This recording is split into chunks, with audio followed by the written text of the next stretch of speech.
रायगडच्या राष्ट्रवादी अजित पवार गटाची रोहा तालुका विस्तारित कार्यकारिणी सभा ओम नमः शिवाय मंगल कार्यालय येथे पार पडली। सदर सभा महिला व बालविकास मंत्री आदिती तटकरे, आमदार अनिल तटकरे यांच्या प्रमुख उपस्थितीत जिल्हाध्यक्ष मधुकर पाटील, प्रदेश सरचिटणीस विजयराव मोरे, तालुकाध्यक्ष विनोद भाऊ पाशीलकर यांच्यासह ज्येष्ठ पदाधिकारी व कार्यकर्त्यांच्या मार्गदर्शनाखाली घेण्यात आले। या सभेत खासदार सुनील तटकरे यांचा 70वा वाढदिवस विविध लोकहिताच्या कार्यक्रम घेऊन साजरा करावा अशा सूचना देण्यात आल्या। सदर सभेत सर्वप्रथम एअर इंडिया विमान अपघातात मृत्यू पावलेल्या तटकरे कुटुंबियातील अपर्णा महाडिक यांच्यासह अन्य प्रवाशांना श्रद्धांजली वाहण्यात आली। या सभेत राष्ट्रवादीचे पदाधिकारी, कार्यकर्ते, महिला पदाधिकारी मोठ्या संख्येने सहभागी झाल्या होत्या। आज साहेबांच्या माध्यमातून मला सांगायला आनंद वाटतो, वर्षभरामध्ये जवळपास 100 कोटीचा पेक्षा अधिकचा निधी आपल्या या रायगड लोकसभा मतदारसंघाकरता साहेबांनी आणलेला आपल्याला पाहायला मिळतो।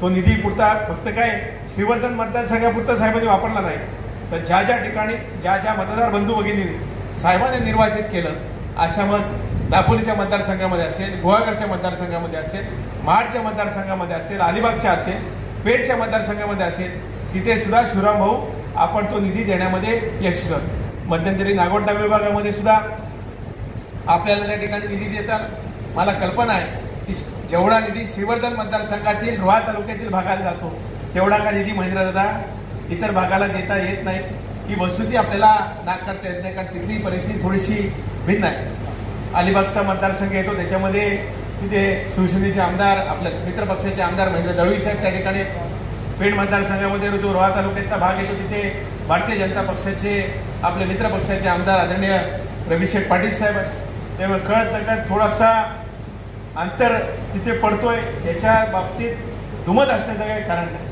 पण ते सुद्धा नंदुशेठ मध्यंतरी एक कार्यक्रम कंदील वाटपाचा पंचायत समितीला झाला, त्यावेळेस साहेबांना आपण सर्वांनी मिळून विनंती केली आणि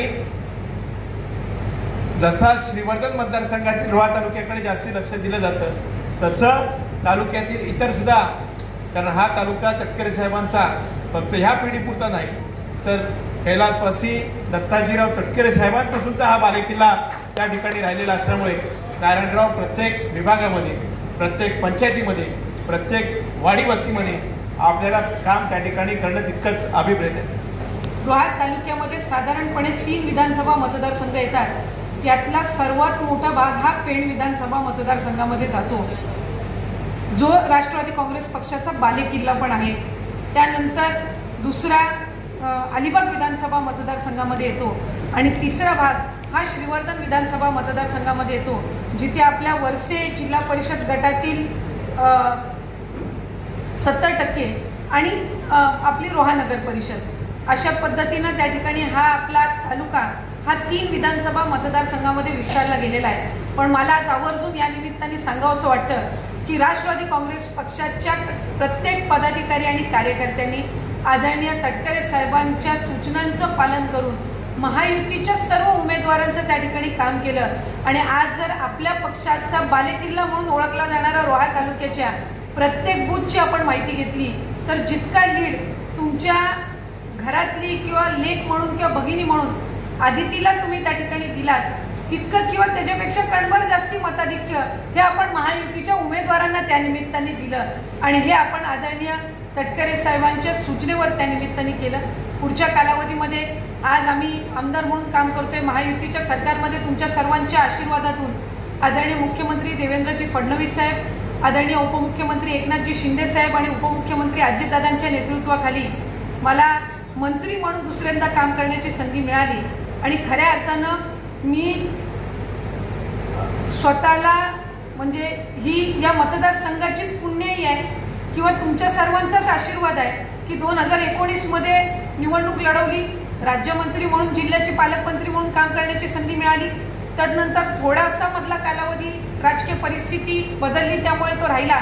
त्याच्यानंतर पुन्हा एकदा 1.5 वर्ष कॅबिनेट मंत्री म्हणून काम करण्याची संधी मिळाली आणि आता महायुतीच्या सरकारमध्ये पुन्हा एकदा कॅबिनेट मंत्री म्हणून तुमच्या सर्वांच्या आशीर्वादातून काम करण्याची संधी त्या ठिकाणी मिळत आहे। आज तटकरे साहेबांच्या मार्गदर्शनाखाली आपण काम करत असताना मी असेल, अनिकेत बाई असतील, आमच्या सर्वांचाच एक साधारणपणे प्रयत्न हा राहणार आहे की जितकी मेहनत आम्ही स्वतःच्या निवडणुकीमध्ये घेतली याच्यापेक्षा 10 पट अधिक मेहनत ही पुढच्या कालावधीमध्ये कार्यकर्त्यांच्या निवडणुकीसाठी निश्चितपणाने घेणार असा एक निश्चय त्यानिमित्ताने आम्ही केलेला आहे। मला एका गोष्टीची जाणीव आहे की आज श्रीवर्धन विधानसभा मतदारसंघामध्ये आमदार असल्यामुळे माझा आमदार निधी स्वाभाविकरित्या तिथं मिळत असतो। तटकरे साहेबांचा सुद्धा काही प्रमाणामध्ये खासदार निधी असतो।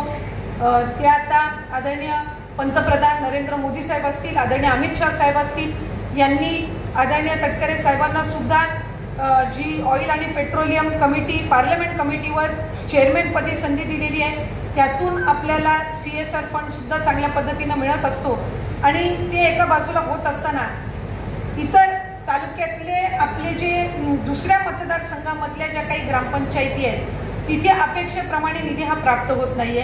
काही राजकीय समज गैरसमजातून आपल्या जिल्ह्याला आणखीन अद्याप पालकमंत्री पदापासून दूर राहावं लागत आहे। जिल्हा नियोजनची बैठक ही अजून आपली झालेली नाहीये, पण आम्ही महायुतीचे जे आमचं नेतृत्व आहे आदरणीय फडणवीस साहेब, आदरणीय एकनाथजी शिंदे साहेब आणि आदरणीय अजितदादा यांना विनंती केलेली आहे किंवा मी एक लोकप्रतिनिधी म्हणून विनंती केलेली आहे किंवा त्यांची एक कनिष्ठ सहकारी म्हणून विनंती केलेली आहे की एका बाजूला पालकमंत्री पदाच्या संदर्भातला योग्य तो निर्णय हे तिन्ही नेतृत्व ज्या वेळेला घ्यायचा त्यावेळेला घेतील, पण आमच्या कार्यकर्त्यांना जो आम्ही दिलेला शब्द आहे किंवा मतदानासाठी ज्या वेळेला आम्ही ग्रामस्थांना विनंती करतो त्यावेळेला जो त्यांना दिलेला शब्द आहे हा आम्हाला काही काळ आता तो शब्दापासून वंचित राहता येणार नाही किंवा पाडता येणार नाही।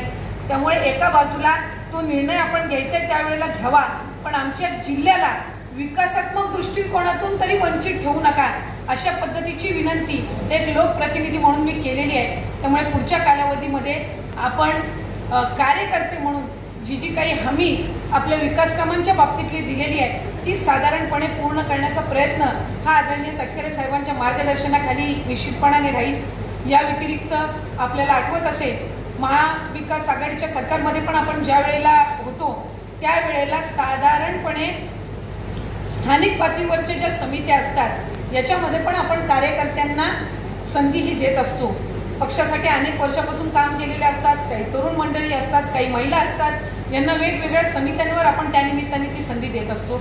आमचा साधारणपणे हाच प्रयत्न राहणार आहे की आदरणीय आपला राष्ट्रीय अध्यक्ष अजितदादांच्या नेतृत्वाखाली राष्ट्रवादी काँग्रेस पक्षाच्या राज्यातल्या आणि जिल्ह्यातल्या आणि तालुका पातळीवरच्या ज्या ज्या काही समित्या आहेत त्याच्यामध्ये पण अधिकाधिक कार्यकर्त्यांना त्या निमित्ताने संधी देण्यात यावी याबद्दल आदरणीय तटकरे साहेब असतील, समन्वयची महायुतीची समिती आहे त्याच्यामध्ये आपल्या राष्ट्रवादी काँग्रेस पक्षाच्या वतीने प्रतिनिधित्व आदरणीय तटकरे साहेब करतात, त्याच्यामध्ये मुश्रीफ साहेब सुद्धा आहेत, भारतीय जनता पक्षाकडून आदरणीय बावनकुळे साहेब आणि रवींद्र चव्हाण साहेब आहेत, शिवसेनेकडून आदरणीय उदय सामंत साहेब आणि शंभूराज देसाई साहेब आहेत आणि चांगल्या पद्धतीनं समन्वय साधून आपल्या महायुतीच्या कुठल्याही कार्यकर्त्यावर अन्याय होऊ नये या दृष्टिकोनातून वरिष्ठ पातळीवर त्यानिमित्ताने निर्णय घेण्यात आलेला आहे आणि पुढच्या कालावधीमध्ये त्याही नियुक्त्या या लवकरच सुरू होतील।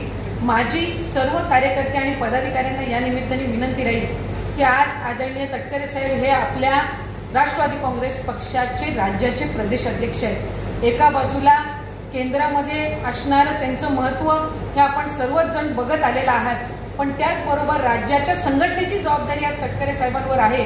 त्यामुळे प्रत्येक मंगळवारी ज्या वेळेला आदरणीय दादांकडे आमची बैठक होत असते त्यावेळेला मधुकाका सदस्य नोंदणीच्या संदर्भातल्या सूचना या आमच्याकडे वेळोवेळी येत असतात। आदरणीय तटकरे साहेबांच्या तर आम्हाला सगळ्यांना कडक सूचना आहेत, जिल्हाध्यक्षांना सुद्धा आहेत। मधल्या कालावधीमध्ये वर्धापन दिनाच्या वेळेला ऑनलाईन बैठक सुद्धा तटकरे साहेबांनी घेतलेली होती आणि सदस्य नोंदणी ही आपल्याला अधिकाधिक करायची आहे। आज 15 तालुके जरी आपल्या जिल्ह्यामध्ये असतील तरी सर्वात जास्ती सदस्य नोंदणी ही आपल्याला रोहा तालुक्यामधून अपेक्षित आहे। आज तुमच्या सर्वांच्या आशीर्वादातून मला भाईंना आम्हाला सगळ्यांनाच त्या ठिकाणी काम करण्याची संधी ही मिळाली। एकेकाळी आजोबा कैलासवासी दत्ताजीराव तटकरे साहेब हे 17 वर्ष या रोहा तालुक्याचे सभापती म्हणून त्यांनी काम केलं। जिल्हा परिषदेच्या अध्यक्ष होण्याची त्यांची फार प्रबळ इच्छा होती, पण दुर्दैवाने ती इच्छा त्यांची काही पूर्ण झाली नाही, पण ती 92 साली तटकरे साहेबांच्या रूपाने झाली। त्याच्यानंतर त्याच्या आधी एक विधानसभेच्या निवडणुकीला सामोरं जाण्याची सुद्धा आजोबांची इच्छा होती, पण ती काही दुर्दैवाने त्यांची पूर्ण होऊ शकली नाही। 95 साली ती सुद्धा तटकरे साहेबांच्या रूपाने झाली. आज त्यांची नातवंड म्हणून किंवा तटकरे कुटुंबातील जवळपास 5 सदस्यांना त्या ठिकाणी विधानसभेमध्ये प्रतिनिधित्व करण्याची संधी मिळाली. पण त्याचं मूळ हे आमचे आजोबा होते आणि आज आमची आजी असेल, आजोबा असतील, यांची पुण्याई, तुम्हा सर्वांचे आशीर्वाद आणि या सर्व आशीर्वादातूनच आपण एक यशस्वी वाटचाल करू शकलेलो आहोत. आणि खऱ्या अर्थानं पुढच्या कालावधीमध्ये राष्ट्रवादी काँग्रेस पक्ष हा आदरणीय तटकरे साहेबांच्या प्रदेशाध्यक्ष कालावधीमध्ये 1 नंबरचा पक्ष ओळखला जावा, हे जितकं आपलं स्वप्न आहे त्याच्याही पेक्षा अधिक राष्ट्रवादी काँग्रेस पक्ष रोहा तालुक्यामध्ये 1 नंबरच्या पक्षाचं जे स्थान आहे हे अधिकाधिक बळकट करून टिकून ठेवावं, हे सुद्धा स्वप्न हे आपल्याला त्या ठिकाणी टिकवून ठेवायचं आहे. यासाठी आपण सर्वांनीच काम करूयात अशीच या निमित्ताने मी विनंती करते. आपल्या सर्वांचेच पुन्हा एकदा ऋण व्यक्त करून या ठिकाणी थांबते. टाइम्स डिजिटलला लाईक करा, शेअर करा, सबस्क्राईब करा आणि बेल आयकॉन दाबायला विसरू नका. Times digital.